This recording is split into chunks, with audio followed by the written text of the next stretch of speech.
नमस्कार, सुप्रभात। मैं सुधा सक्सेना। 12 मास में कार्तिक मास अत्यंत पवित्र और पावन मास है।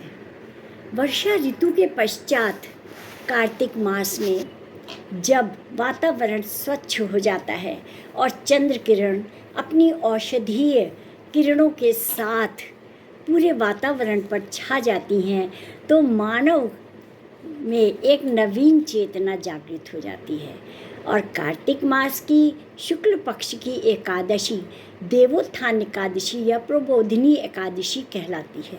जैसा कि आप सब जानते हैं कि देवताओं के 4 महीने के शयन के पश्चात कहते हैं कि देवोत्थान एकादशी के दिन देव जागृत होते हैं।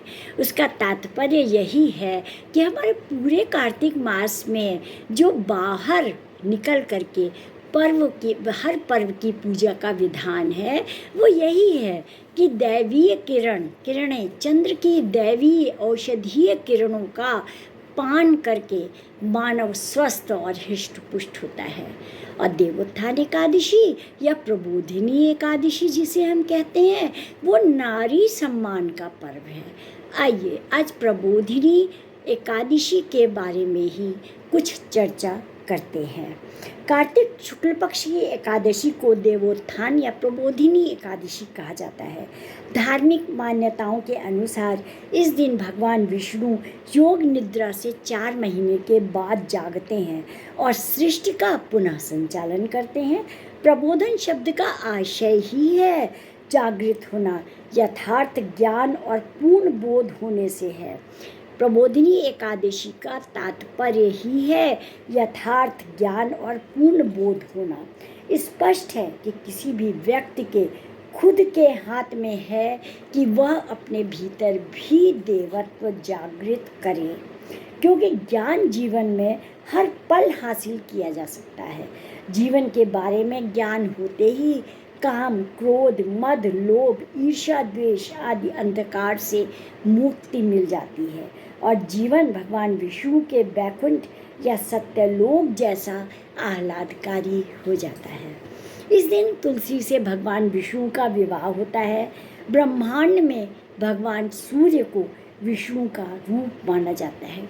श्रीमद् भगवद गीता में भी नारायण अवतार कृष्ण ने कहा भी है कि मैं ही सूर्य हूँ, और सभी जानते हैं कि सूर्य की किरणों से हमें ऊर्जा मिलती है। आयुर्वेद के अनुसार तुलसी के पौधे से भी ऊर्जा तरंगें निकलती हैं।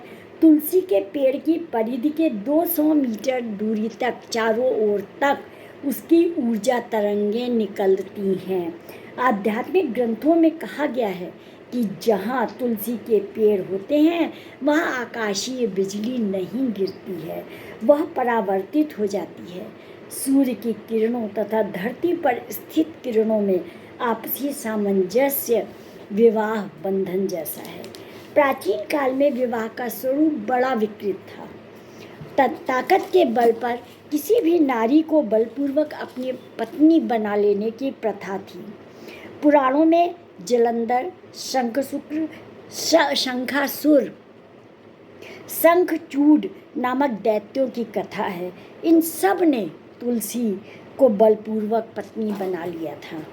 उस काल में पत्नी का दायित्व होता था कि वह पति के प्रति पूर्ण समर्पित रहे। तुलसी के पूर्व पति का नाम जलंधर था।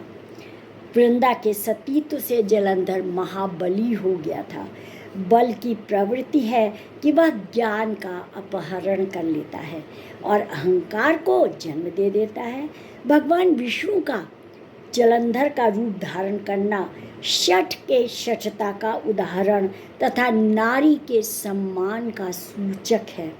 वृंदा के शाप तथा पत्नी होने की कथा यही संदेश देती है कि व्यक्ति कभी भी जलंधर का रूप न धारण करे और ना ही नारी सम्मान पर आघात पहुँचाए।